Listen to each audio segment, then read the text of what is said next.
Hello and welcome back to HateWatchers. Today we're breaking down and reviewing episode 7 of House of the Dragon, The Red Sowing. Let's jump right into the breakdown. Spoilers ahead. We kick things off with Rhaenyra, who's pulled over Addam on suspicion of dragon jacking, and she's already yelling at him to stop resisting. But he immediately kneels and offers to do community service for Team Black in exchange for getting the charges dropped. The Grand Maester is tending to Alicent's gash, the one on her arm, not the one that Kristen Cole tends to. Rhaenyra's council is complaining about all the hip-hop music being played ever since Corlys has become Hand, and Jace stays silent, even though he knows it's his playlist. Meanwhile, Rhaenyra ditches her own council meeting to hang with her scissor sister, winking at Mysaria when she tells her the extra dragons aren't the only things getting mounted tonight. But before they spread their lips and their legs, Mysaria suggests that Rhaenyra put out an open casting call and hold auditions for some new Targaryens to ride some dragons. Addam's dad finally comes back from getting cigarettes after 27 years, and Corlys says, "I heard you got a dragon now, so I'm back to be a daddy." The Tullys arrive at Harrenhal, and Daemon can't believe this cancer kid he met through the Make-A-Wish Foundation has lasted this long. They head out to address the unruly river lords, and Daemon says, "Alright, you muddy fuckers, this kid doesn't have much time left, so listen up." But Oscar Tully says that the real cancer in this place is Daemon, and gets in his face. The kid goes on to rattle off a ton of insults for Daemon, reminiscent of a 2004 Xbox Live game lobby. Willem Blackwood, placed under arrest for war crimes, says, "Don't kill me. I know a secret that Daemon told me about his penis," but Daemon makes sure the secret dies with him. Daemon comes across Michael Jordan, aka the GOAT, in the hallway, but tells Michael he's not signing autographs right now. He walks in for a nap, but Viserys is sitting in his bed, sloughing off skin all over Daemon's sheets. Gross. Aegon is training for the Special Olympics as Larys comes in and says he's proud of Aegon, following in his club-shaped footsteps. But Aegon can't hear him through his new cranial butthole. Off in the Godswood, Alicent announces her retirement from whoredom, and this Kingsguard is like, damn, came all the way out here for nothing. Jace yells at his mom, upset that their first new dragon rider is black. But hold up, not for the reason you think. He argues that their side is already called the Blacks, and they don't need people thinking that they're just buying into the stereotypes. But Rhaenyra scoffs, and reminds him that he didn't even start listening to hip-hop until people started calling them the Blacks. Little Red Riding Hood is going around town looking for Grandma's house, and putting out the word that Rhaenyra is holding auditions in the meantime. Ulf is hesitant to answer Rhaenyra's job posting for Dragon Riders due to his long history of DUIs. But, ironically, alcohol and peer pressure have a way of changing people's minds. Hugh the Hammer is also going to the auditions. As with his daughter's convenient death, a whole new world of time and possibilities has opened up to him.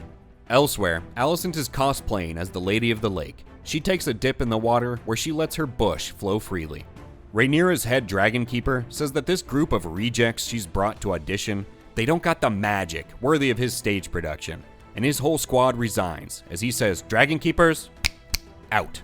Rhaenyra approaches the group and tells her guard to hang back a second because she tooted, before telling the poor bastards that she hopes they brought their aloe vera, but that she also thinks the next Targaryen star is in this very room. Everyone heads to the stage for the audition, and Rhaenyra calls forth Vermithor, but before they can begin, Rhaenyra has to wipe a booger off the dragon's snout. Queen Rhaeray asks who's going to try out first, and Pablo Picasso steps up, and Rhaenyra heads to her box seats for a better view, where she says, "Some of you may die, but it's a sacrifice I am willing to make." Picasso goes for a weak high five, but Vermithor is just too bothered by this guy's face, so he does what he can to fix it.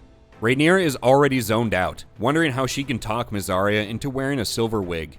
Amidst the chaos, we see that Ulf has survived, as has Hugh, who actually runs into Helaena oddly enough, but all three have found themselves in a real Jurassic Park Hunger Games situation. Hugh saves Helaena from becoming royal toast and yells at Vermithor, showing off his impressive pipes, which makes Vermithor smile as he knows the audition is over, and Rhaenyra looks down and says to herself that this guy's going to be a star. Ulf stumbles through the dragon pit where he steps in dragon shit, awakening Silverwing, who shows herself to be a very desperate pick-me dragon. Back in King's Landing, the small council meeting is interrupted by Ulf flying drunk through the city, but he's just trying to show off for his buddies. Aemond rushes to the parking lot to get Vhagar and pursues Ulf under suspicion of dragoning under the influence, but Aemond turns around when he sees Rhaenyra and her dragons, and Rhaenyra says, "Come at me, half-bro," as the episode comes to an end. Well, we've reached that point in the video where we have to decide if this episode was a great watch or a hate watch. But this episode came down to a tough choice between a great watch and a debate watch. I'll say that there were just enough good moments, and those, together with the last 10 minutes, make it a decently good episode, if I'm allowed to sit on the fence that much. At a minimum, it was better than the last couple of episodes. Starting off with some of the things that bothered me, the whole Dragon Seed recruiting business felt too much like the golden ticket scenes from Willy Wonka. There simply must have been a better way to do this than recruiting people and ferrying them right out of King's Landing en masse. Seems like the kind of event that the Greens could have snuffed out pretty easy in a city that was on full lockdown. Even if it's done this way in the book, the show has proven time and time again that it doesn't plan to adhere very closely to Fire and Blood, so that's no excuse at this point. And boy did my eyes roll when Rhaenyra proclaimed she'd raise an army of bastards. Hugh the Hammer definitely needed more background. They could have had this conversation where he mentions his mother, presumably Sarah Targaryen, earlier in the season to leave this trail of breadcrumbs that culminates in him claiming Vermithor. Instead, it's just kind of like, hey, I'm a Targaryen bastard. Oh look, I get a dragon 15 minutes later. And I think this episode didn't do the show any favors, with Ulf literally falling ass backward into a dragon. Coupled with Sea Smoke seeking out Addam in episode 6, it makes the dragon bonding process look a bit silly if I may say so. Alicent was literally on vacation this episode, and the scenes don't do much for the episode or the story in general, but I can at least appreciate the symbolism of her needing to keep her wound clean, and she literally has to leave the city to do so. As for Daemon, this is just not what we wanted to see this badass character doing this season. It's been good development for his character. He hasn't fully changed, but the cracks are starting to show, but it's just not what we'd have wished for him to be doing all season. It seems to have ended on a good note, with some good scenes of Oscar Tully of all people, methodically bringing Daemon to heel.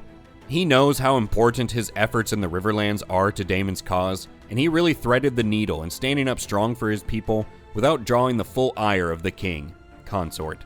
And Daemon got what he wanted, ultimately, even if he had to sacrifice some of his pride. Aegon's lone scene was good as well.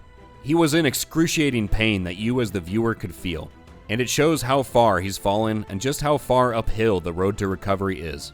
The sound design for Vermithor and Silverwing was incredible, as were the visual effects in bringing the dragons to life. The Dragon Rider trial was insane, if we can call it a trial. It was really more of a barbecue. It played like a scene that doesn't make a whole lot of sense from a logical perspective, but makes for good visual action on television. It was a bold strategy that's just dumb enough to work though, I guess. The dragons give real Jurassic Park vibes, all the way down to this similar distraction scene. The episode definitely ended on a high note, partly due to the feeling that the war proper is about to kick off, which we've said too many times before, but also thanks to the relief brought about by the fact that we can finally leave behind Daemon's delusional time in Luigi's mansion and Rhaenyra pussyfooting about, and thus the stage is set for the finale. Just one episode left to go, and my fingers are crossed that the finale will be a banger and restore some of what this season has lost in terms of momentum. The preview for the finale looks solid at least. We'll see if it can help save what's been a step back this season. What did you think about episode 7? Do you have hope that the finale will end the season on a high note and carry some momentum into season 3? Let us know in the comments. Also remember to like the video if you liked it, and consider subscribing to HateWatchers to stay up to date on House of the Dragon. Thank you for traveling to Jurassic Park to take place in the Hunger Games with us today, and we'll catch you on the next one.